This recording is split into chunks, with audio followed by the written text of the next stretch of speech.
Welcome to part 2 on how to speed up your Windows 7 computer. In this video I'm going to continue by using some of the built-in utilities that are included with Windows, and then I'm going to move on to some more advanced tips.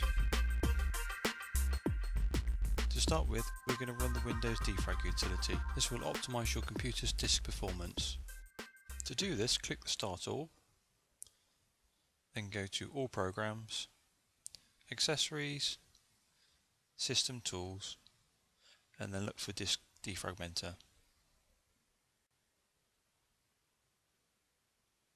It's very easy to start. Just select the drive and click Defragment Disk. Defragmenter can take a long period of time to complete, depending on how fragmented your hard drive is.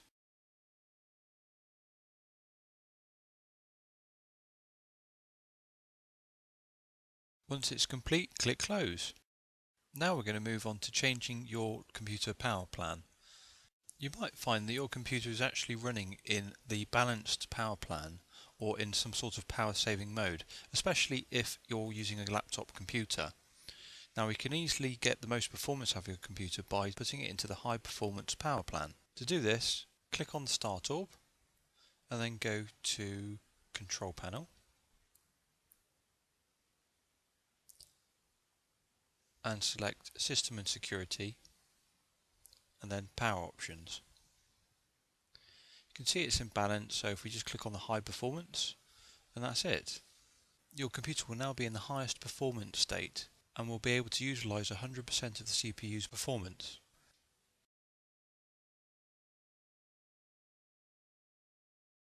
Another basic way to free up system resources is to turn off any desktop gadgets that you don't need.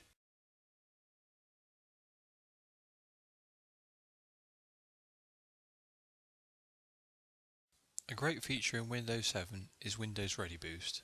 This allows you to use any Ready Boost compatible storage device to act as a cache, speeding up your computer. It's very easy to enable. All you need to do is plug in the device, and if this pop-up appears, just click Speed Up My System.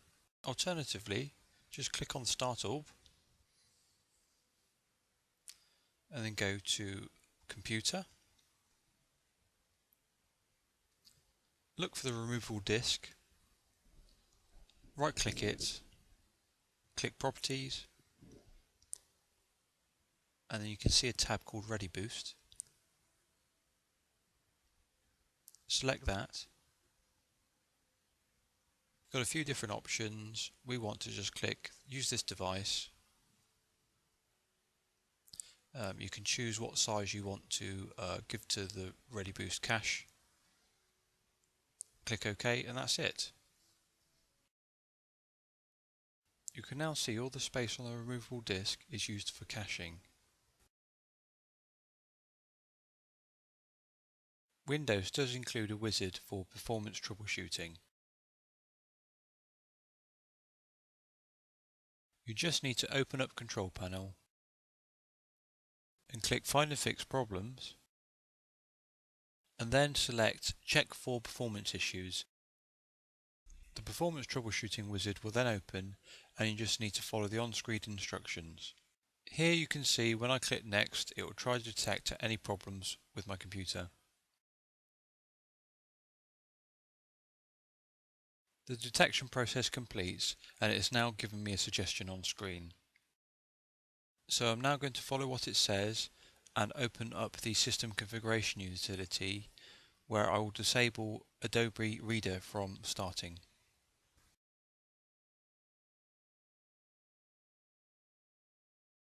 Very common performance tip is to disable the Windows Aero experience. As you can see, the Windows Desktop Aero experience is enabled.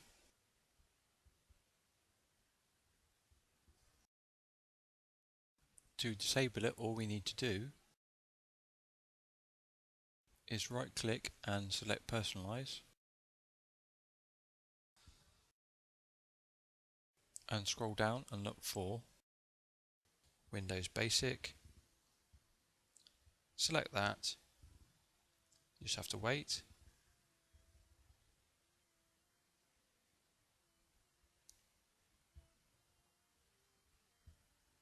That's the first part done. As you can see, the 3D effect is now switched off.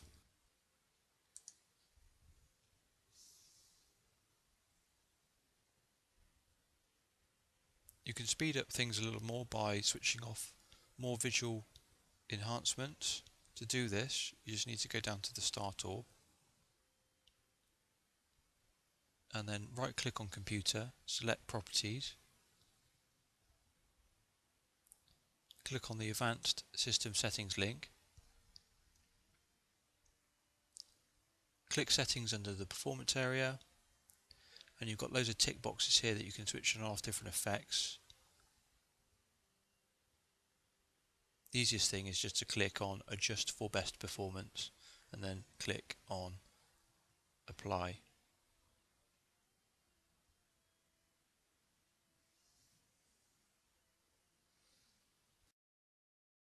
And that's it. The Aero Desktop experience has been disabled, along with any additional visual enhancements. Another older trick that you could do is to move the Windows page file from the C drive to another drive. To do this, you need to go to the Start button, right click Computer again and click Properties. Go back into the Advanced System Settings area, again under Performance and Settings. If you click the Advanced tab this time, and you'll see where it says Virtual Memory, if you just click the Change button, you can then alter where the page file is located. So you can click a different drive, click Set and OK.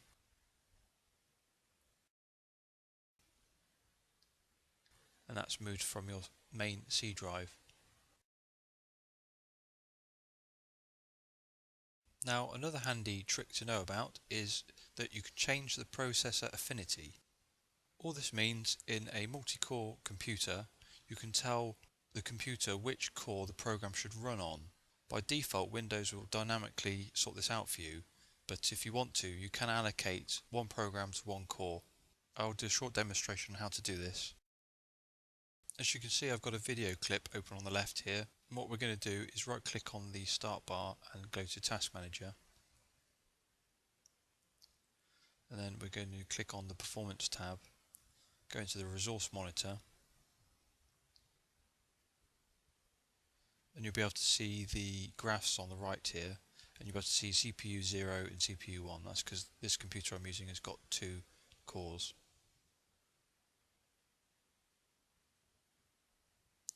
So I'm just playing my video and you can see both cores are being utilised in the graph. It's nearly up to 100% and bouncing around a little bit across both of them.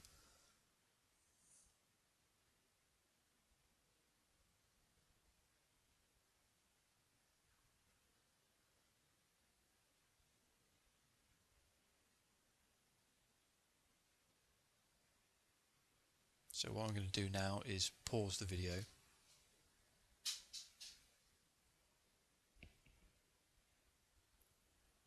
Just going to suspend the program.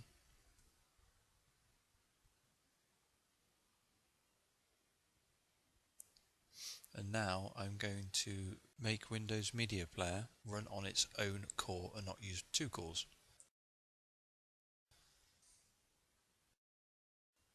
So we're in the Processors window, so it's got an option. If we right click on the actual exe, we can actually then click on the CPU we wish to use.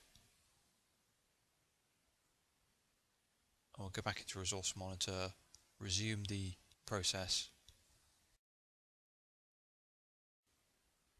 and you'll see now when I click the Start on the video clip that only CPU 0 will be fully utilised.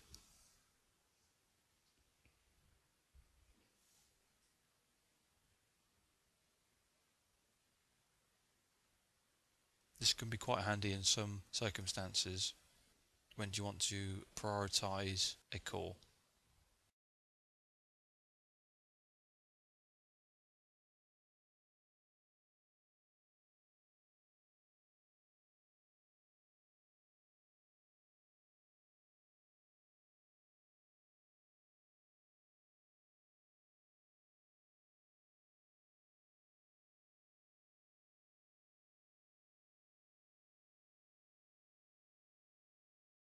The next thing we can do with processors is we can change the priority of an application. So in this demo I've got two video clips, one QuickTime video running and one Windows Media Player video running. So I'm going back into Task Manager. If I look for the QuickTime executable, I can change its priority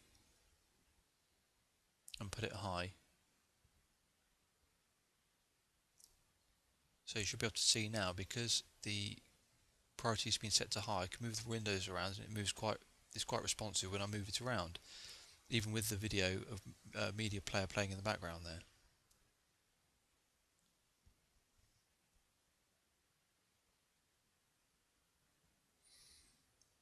Now what I can actually do is, if I lower the priority but low,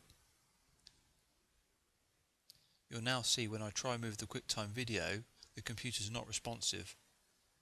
It's very slow to move the QuickTime window around. That's because the Windows Media Player window is set to normal and it's a higher priority than low. Again, this can be very handy if you're running multiple applications and you want something to take priority, have better performance. Maybe if you're rendering, doing 3D work or graphics work while you're listening to music or watching a film. If you found these videos useful, please comment or visit www.inline-computers.co.uk. Thank you for watching.